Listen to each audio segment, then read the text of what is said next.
Quero cumprimentar a todos com a paz do Senhor. Para mim é motivo de alegria de estarmos aqui novamente. Para mais uma lição da classe Abraão no projeto digital. E hoje é dia 29 de maio, né? A lição do dia 29 de maio de 2022. Amém? Nós vamos aqui a introdução, mas antes eu quero fazer aqui a leitura da lição. O título da lição é Orando e Jejuando como Jesus ensinou. Diz assim o texto áureo: Disse o Espírito Santo, apartai-me a Barnabé e a Saulo para a obra as que tenho chamado. Então, jejuando e orando e pondo sobre eles as mãos, os despediram. Atos capítulo 13, versículo 2 e 3. A verdade prática nos diz assim: a oração e o jejum são disciplinas espirituais que potencializam sensivelmente a vida piedosa do crente. Nós vamos ver aqui na leitura bíblica em classe, Mateus capítulo 6, versículo de 5 a 18.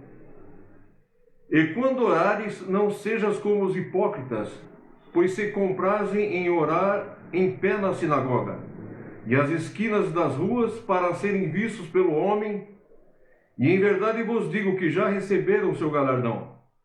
Mas tu, quando orares, entra no teu aposento e, fechando a porta, ora a teu pai que vê o que está oculto, e teu pai que vê o que está oculto te recompensará. E orando não useis de vãs repetições, como os gentios, que pensam que por muito falarem serão ouvidos. Não vos assemelheis, pois, a eles, porque vosso Pai sabe o que vos é necessário, antes de vos lhe o pedirdes. Portanto, vós orareis assim: Pai nosso que estás no céu, santificado seja o teu nome. Venha o teu reino, seja feita a tua vontade, tanto na terra como no céu. O pão nosso de cada dia dá-nos hoje. Perdoa-nos as nossas dívidas, assim como nós perdoamos aos nossos devedores. E não nos induzas à tentação, mas livra-nos do mal, porque teu é o reino, o poder e a glória para sempre. Porque se perdoardes aos homens as suas ofensas, também vosso Pai Celestial vos perdoará a vós. Se, porém, não perdoardes aos homens as suas ofensas, também o vosso Pai vos não perdoará as vossas ofensas.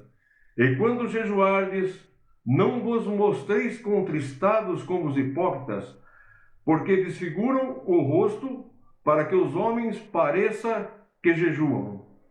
Em verdade vos digo que já receberam seu galardão. Porém tu, quando jejuares, unge a cabeça e lava o rosto, para não pareceres aos homens que jejuam, mas sim a teu Pai que está oculto, e teu Pai que vê o que está oculto te recompensará.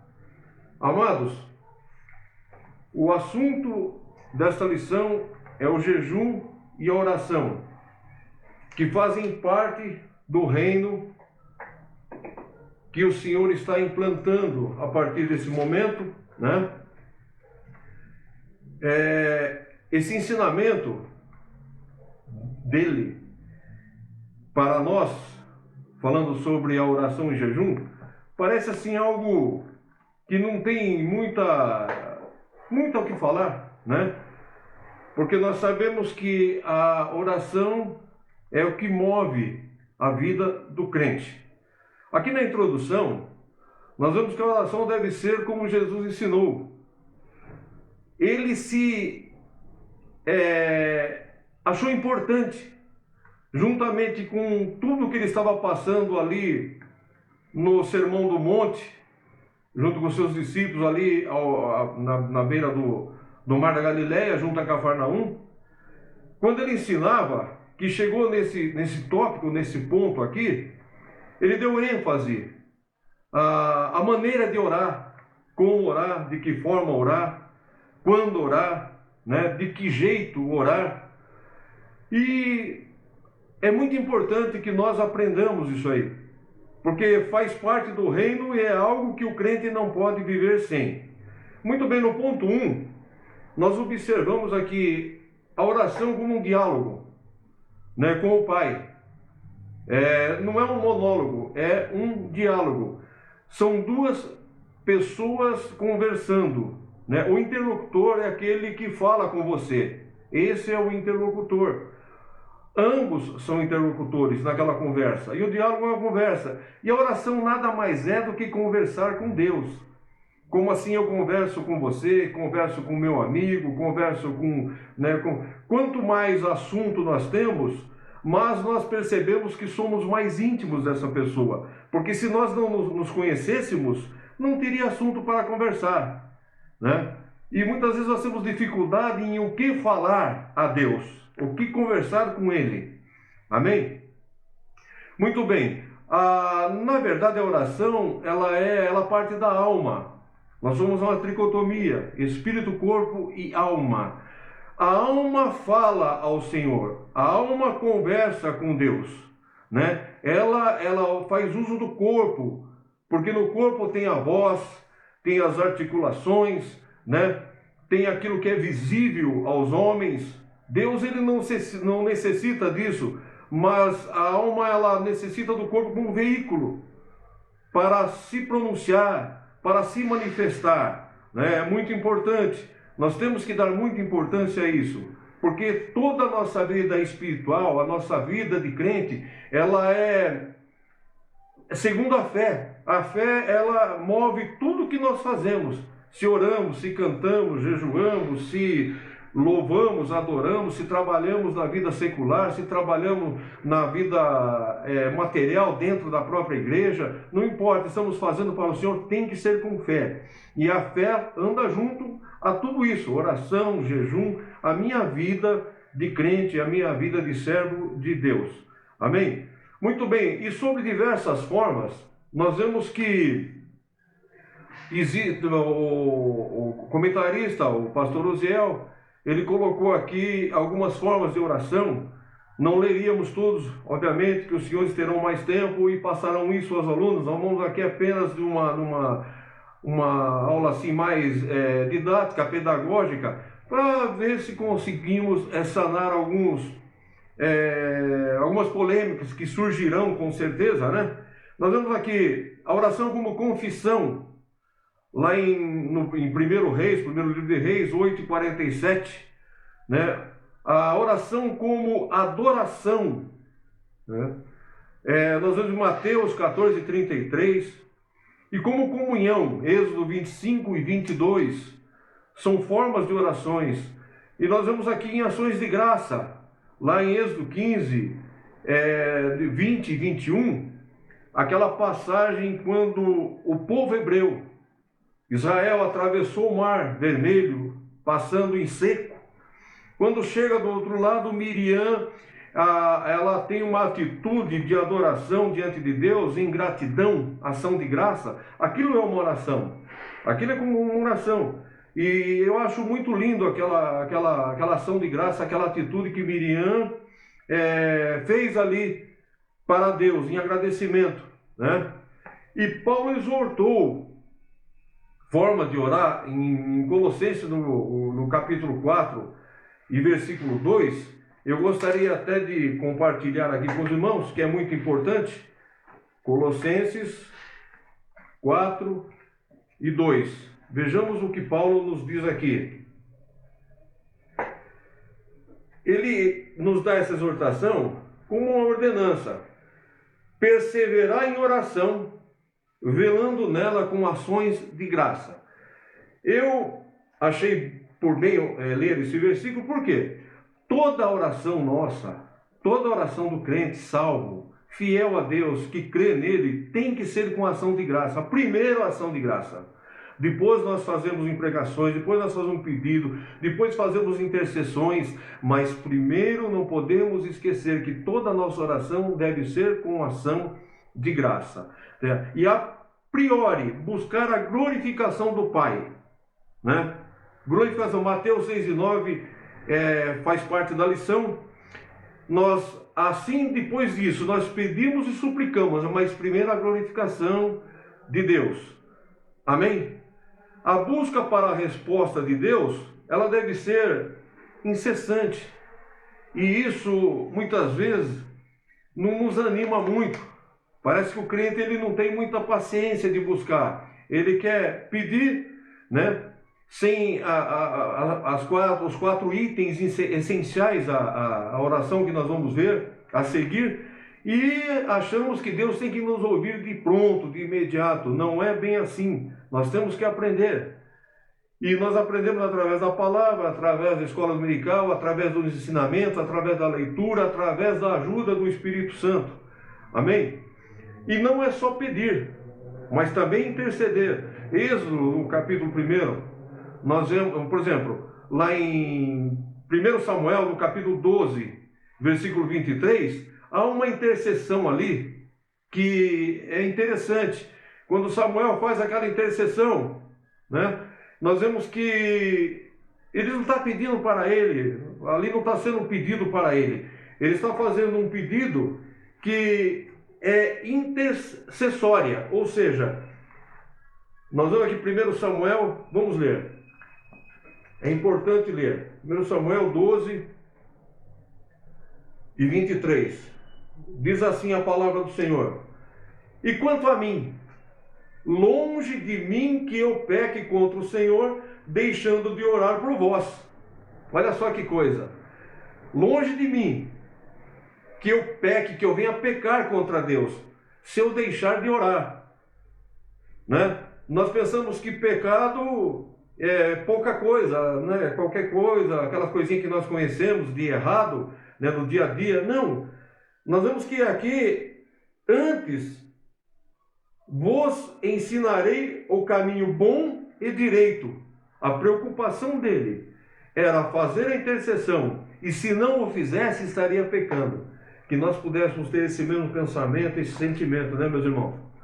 A oração na Bíblia, ela era vista pelos homens como uma arma muito poderosa, uma arma até mais poderosa que o exército do rei Artaxerxes. Quando nós vemos ali Esdras, ele tinha o conhecimento do rei, o rei tinha ordenado a ele para levar mensagem, né, para Jerusalém, e ele pensou em pedir um batalhão, um pelotão ou uma companhia de soldados para que o acompanhasse naquele percurso, para os livrar, para guardar do inimigo, dos ataques do inimigo, que eles tinham bastante inimigo. Só que ele lembrou que ele havia falado para o rei Artaxerxes, ele tinha falado para o rei que o Senhor tinha capacidade, tinha poder para guardá-los em todos os momentos. E quando ele lembrou disso, ele ficou com vergonha de pedir, né? E ele viu que a oração era mais poderosa que o exército. E olha que o exército do rei Artaxerxes era um rei, ele era meio, como podemos dizer assim, ele tinha as suas manias, né? As suas manias de rei. Ele era meio esquisito, mas era muito poderoso o rei Artaxerxes. Ele tinha um exército gigantesco, milhares de soldados a seu serviço, a seu dispor. E Esdras achou por bem não pedir não, porque ele iria se envergonhar, né? Porque o rei podia perguntar para ele: ué, seu Deus não tem poder para guardar? Você disse. Nós temos que ter confiança naquilo que nós falamos e no que nós pedimos. A oração não é qualquer coisa, não é de qualquer maneira. E também é uma ordem, né? É uma ordem dada. 1 Tessalonicenses, no capítulo 5, versículo 17, nós vemos que é curtinho, mas o verbo ali é uma ordenança, né? Orai sem cessar. Né? Orai sem cessar. Não foi um pedido, eu não vou te pedir para você orar sem não. Nós percebemos que no contexto, no texto, nos contornos, nós vemos que naquele capítulo, essa oração era algo que estava sendo ordenada para nós. Que toda essa palavra não era só para aquele tempo, mas para nós hoje, principalmente no momento que nós estamos passando. É tão importante quanto o alimento, a oração, né? porque eles priorizavam o jejum, né? Se abstendo dos alimentos, né? Eles priorizavam a abstinência de alimentos em prol do jejum. Jesus foi um exemplo grande, muito importante para nós, no seu jejum de 40 dias, né? E alguns outros jejuns que levantava-se pela manhã, fazia o que tinha que fazer na obra do Senhor, depois ia pensar em se alimentar. Aí tem uma parte aqui, na parte 3, qual a maneira correta de orar? Existe maneira correta de orar? Depende da situação, né? Nós temos um interlocutor, você vai estar conversando com alguém, né? E esse interlocutor, como nós já dissemos, é aquele com quem conversamos, dialogamos. Jesus ensinou em Mateus 6:9, que está na lição, os irmãos podem ver na lição, que ele foi bem enfático em dizer aqui o seguinte: quando ele falou, estava lecionando, estava ensinando, em Mateus 6, versículo 9, ele disse: portanto vós orareis assim: Pai nosso que estais no céu, santificado seja o teu nome. O início da oração é um modelo de oração? É um modelo.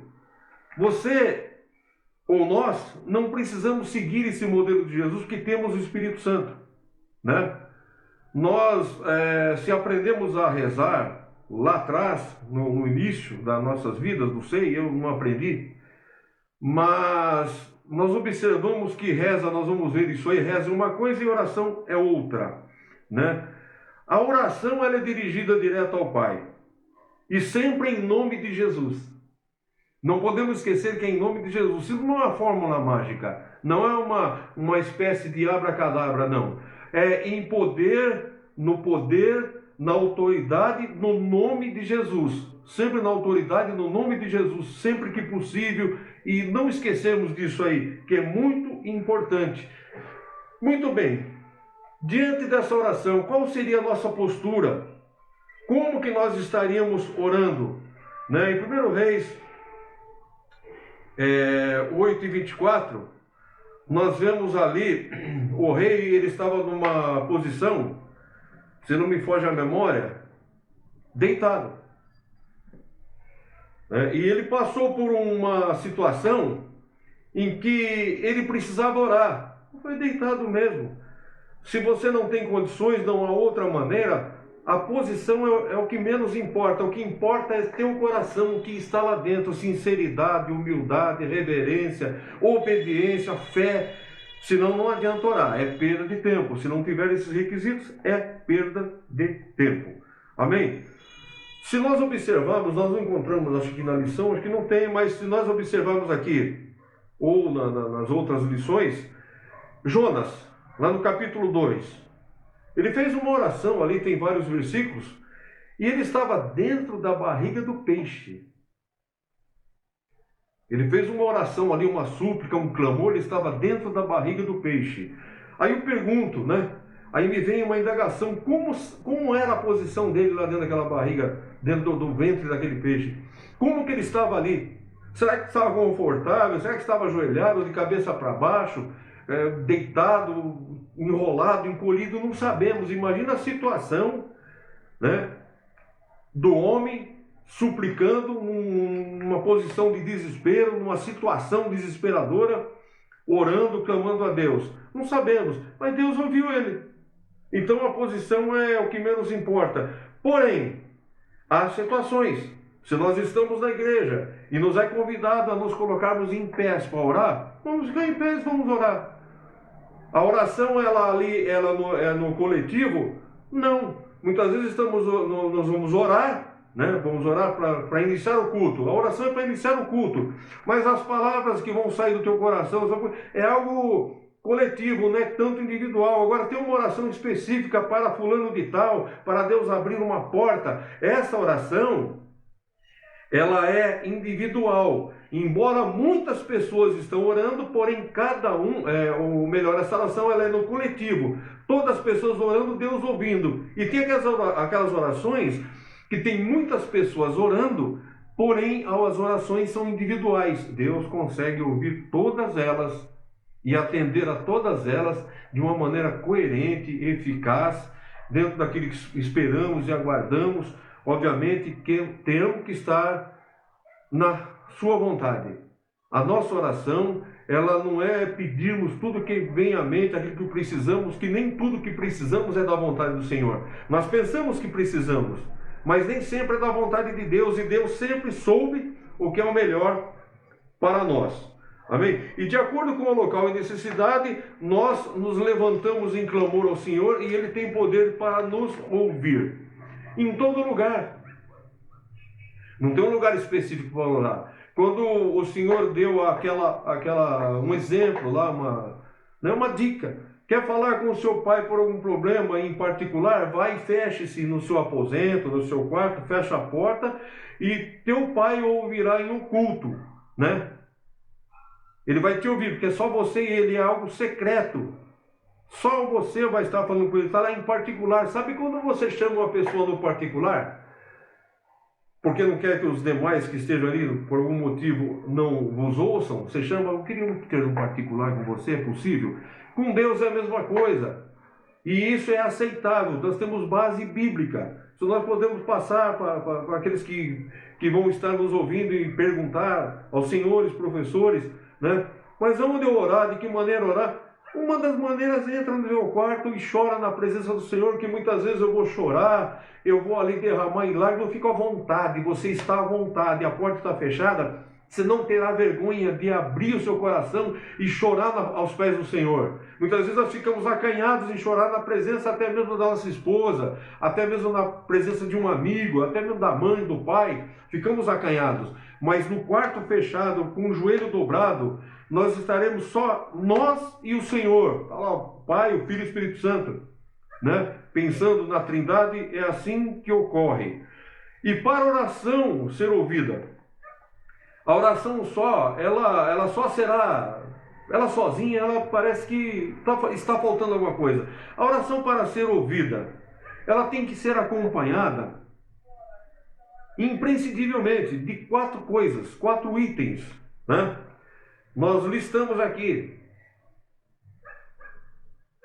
fé, humildade, obediência e confissão. É difícil, porque eu já entro com o meu pedido, com as minhas necessidades. Senhor, me dá, me abençoa, eu quero, me cura, né? Como se tivéssemos, né, tanta regalia assim diante de Deus, apesar que Ele é o nosso Pai, mas existe itens a ser observados. Eu não posso chegar na oração, eu não posso chegar diante de Deus somente com oração em si, pensando em mim, pensando na minha necessidade. Tem que haver essas 4 coisas. A fé, sem ela não adianta orar. Humildade, eu não posso chegar arrogante na presença do Senhor. Obediência, Deus não ouve o desobediente. E confessar. Confessar, você se acostuma, Senhor, primeira coisa, Senhor, perdoa os meus pecados. Eu pequei. E tem aqueles, né, que Davi falou, aqueles que nós pecamos e não lembramos mais. O pecado está registrado lá, mas não lembramos. Senhor, me perdoa, inclusive daqueles que eu não me lembro mais, mas me perdoa, Senhor. Entendeu? Muito bem. E na oração que Jesus ensinou, Ele não condenou a oração pública. Quando Ele disse lá aquelas orações públicas, aquilo lá, Ele foi para o publicano. Estava lá o publicano e estava lá o pagador de imposto, né? 2 orações completamente diferentes. Uma humilde e a outra cheia de arrogância, né? Muito bem, a oração em público é aceitável. Lá em 2 Crônicas 6, 12, 42, em Atos 4, 24, ela é aceitável. O que Jesus condenou foi a hipocrisia, a ostentação e o exibicionismo. O Senhor condenou isso aí. E muitas vezes O crente, às vezes, ele é um crente, mas às vezes a atitude é de um publicano, né? Não podemos ser assim. Nós vamos ser humildes e discretos e dar ênfase, né? A ênfase, no caso, aí não é o lugar, não é onde você está, de maneira que está, mas a atitude. A atitude é que vai determinar o resultado desta oração, meus irmãos, né? E não usar de vãs repetições. Por exemplo, a reza e a oração. Nós podemos falar aqui com clareza sobre a reza.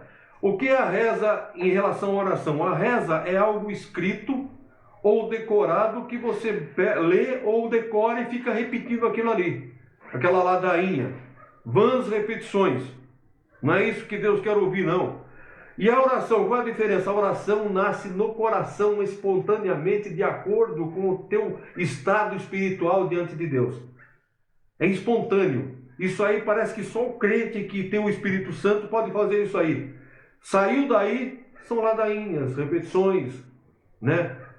Versinhos decorados. Não é isso o nosso caso. O nosso caso é orar, é oração, é conversar com o Pai. Não podemos pensar que quanto mais barulho, mais o Senhor vai ouvir, né? Isso parece que falou como pentecostal. Quando fala assim em Pentecoste, nós pensamos logo naquela barulheira tremenda, né? Aquele alvoroço todo. Mas é proibido, pastor? Não, não é proibido. Não é proibido. Não é proibido. Porque muitas vezes nós damos mais lugar à emoção do que ao poder, do que o que Deus quer fazer. E o barulho, ele é motivado, já fala, motivado por emoção. Vai você ficar emotivo. E de repente você, quando pensa que não, você está gritando, né? Me lembro quando era garoto, não era como hoje, os ensinamentos eram parcos. E nós éramos ensinados a fazer aquelas repetições assim, ó, repete aí 1000 vezes, glória a Deus, glória a Deus, glória, glória, glória, glória, glória, e começar a falar em línguas. Aí depois a gente aprendeu que não é por aí, não é essa barulheira toda não, porque Deus não gosta disso aí. Ele gosta das coisas em ordem, né? Aquelas coisas, sabe, tranquilas, como falou com Elias lá na caverna, né? Toda aquela bagunça toda, mas quando Deus falou mesmo, aquele vento sereno, aquela calmaria tremenda. Deus fala na calmaria também. Há orações longas e orações curtas. Não tem problema. Neemias 9 teve uma oração longas, né? E lá em 1 Reis 3 e 6 a oração foi curta. Deus ouviu Salomão. Deus ouviu o pedido dele, né? E olha qual foi o resultado. Muito bem. Se combinam aqui a oração e o jejum. É uma ótima combinação. Nós encerramos essa fala quando falamos do jejum aqui. Josafá ordenou um jejum lá, é muito conhecida essa passagem, quando ele se viu em aperto, lá em 2 Crônicas 20, ele instituiu ali um jejum a toda a nação. Né? Mas tem aspecto bíblico lá em Juízes 20 e 26. Né? Se humilhar, lamentar-se, em eventos espirituais de grande importância que está na lição, quando foi separado Paulo e Barnabé, né? Aquilo é um evento espiritual de grande monta. E na lei havia um jejum anual. Só que isso aí foi deteriorando ao longo dos anos, dos séculos, né? E começou a diminuir o prazo de jejum. Não é verdade? Começou a diminuir o prazo de jejum e acabou por a oração ali começou a degenerar, né? E começou a ser causa de orgulho. Orgulho. Nós vemos aqui no Novo Testamento, chegando ali já bem pertinho, já no período interbíblico, nós vemos que quando entra em Lucas o ensinamento que o jejum já era motivo de se orgulhar, né? E o jejum ele é livre e voluntário. Nós não encontramos na Bíblia jejuai sem cessar. Não é assim. A oração sim, orai sem cessar. Agora o jejum não. Como que nós vemos isso? Lá em Mateus 9, no 14 e 15, não demonstre que você está jejuando. Os fariseus, quando jejuava, não lavavam o rosto, não penteavam o cabelo, né? Do jeito que levantava, saia para a rua, para todo mundo ver, olha lá, está jejuando. Está jejuando, olha que exemplo, né? É isso que eles queriam ouvir, né? Sabe aquele ego? Que maravilha, ele conhece tudo de Bíblia, conhece tudo né? De orar, de jejuar, de se consagrar. Ele é um PhD em determinado assunto, pós-graduado não sei na onde, estudou, fez 8 faculdades, entendeu? E terminou todas elas, é doutor em tudo, que eu já ouvi falar, eu sei tudo, né? E eu fiquei pensando, meu Deus, um grande sábio, lá atrás, antes de Cristo, ele disse o seguinte: quando sei, penso que não sei. Né? Ou quando penso que sei, aí eu descubro que eu não sei. Foi mais ou menos isso aí. Né? A ordem dos fatores. Mas foi isso que ele falou. Quanto mais sabemos, mais temos, que como se fosse uma fonte. Né? Nós temos que ter humildade, não é só para orar. Né? Para demonstrar aquilo que... Porque não é o que temos, é o que somos que importa diante de Deus. Deus está pouco importando se você tem. Não importa. Não importa. Né? O homem aprende, passa a vida toda estudando, aí começa a envelhecer, começa a esquecer o que aprendeu. Né? É essa a nossa vida. Então vamos fazer uso com cuidado, com esmero diante de Deus, porque Ele é santo, né? Ele é muito santo. E nós temos que nos comportar de maneira que o agrade. Que o agrade. E quando formos falar de jejum, existe contraindicação? Existe contraindicação. Na área da saúde física, a irmãzinha chega para os senhores, professor, pastor, eu gostaria de jejuar, ela está grávida. Não, não jejue. Né? É contraindicado o jejum para uma grávida, lactante, um diabético, né? Com anemia. Não, porque Deus tem poder, Ele sabe, se o jejum é para melhorar a minha condição espiritual, para poder chegar com mais força perante o Senhor, para Ele nos ouvir, né, que o jejum ele é um aditivo que destapa os ouvidos espirituais e faz com que Deus nos ouça, não é verdade? Então, se é assim, Deus ele tem poder para curar, né? Não podemos ter exagero, não podemos ter exagero. Então, não é qualquer momento. Agora, a oração não tem contraindicação. A oração você pode orar, se a irmã estiver grávida, se tiver diabético, então pode estar à beira da morte, pode estar da maneira que for, aí é que tem que orar. Aí que tem que orar, né? Muito bem, nós vamos na leitura lá, no capítulo 6 de Mateus 6,17, sobre não demonstrar que você está jejuando. E meus queridos, para encerrar essa pequena fala nossa, nós vemos aqui o seguinte: a oração, ele é o combustível, a oração ela é o combustível.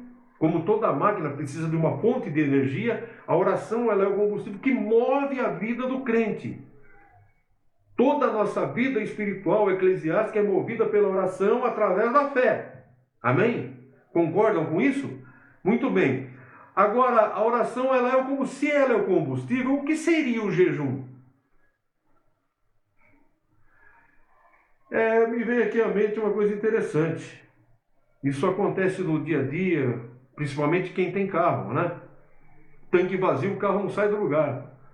Pode ser um importado no valor de 2 milhões de reais, se tiver vazio o tanque ele não vai andar, não vai adiantar nada. Carro que não anda não adianta, né? Se a oração ela é o combustível, o jejum é o aditivo. Você não é obrigado a colocar aditivo no seu tanque toda vez que vai abastecer, mas a gasolina você tem que pôr, senão não anda. E o aditivo, para que serve? O desempenho é muito maior. Que Deus abençoe a todos. Uma ótima aula a todos.